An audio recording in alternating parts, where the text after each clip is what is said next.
因为美中贸易战，有不少的台商抢要返来台湾投资。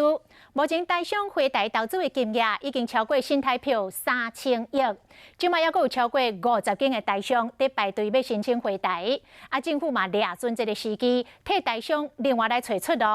譬如讲，辅导电子业的台商，把生产基地转到中国以外所在。讲台湾、越南甲印度是三大最佳的地点。美中贸易战和涉抢伫中国台商不得不考虑迁厂，或者处理台商回台投资的经济部投资台湾事务所电话接未线。电话是目前是比较多的状况，还有大概50家左右的厂商，目前我们还排在联审。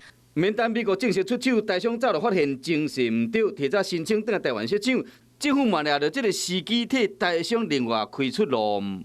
非红色供应链之外，这个其他的供应链的形成是，我想这个是非常明显的一个趋势。那我觉得我们台商跟台湾千万不要小看自己，我们可以扮演非常关键性的角色。行政院政务委员表示讲，川普提出的关税措施，和未少台商已经决定要转移生产阵地，将台湾、越南甲印度列为首选，由东南亚的国家主动来制接，希望讲台商会使去遐投资。国际的经贸形势大概都不会太好，所以大家都转向内需。对，那台湾也不例外，所以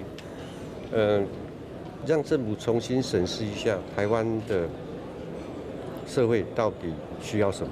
学者嘛建议讲，政府应该把这摆贸易战的供应链的调整，无论着这对台湾来讲，正是建立未来5年到10年经济发展基础上好的机会。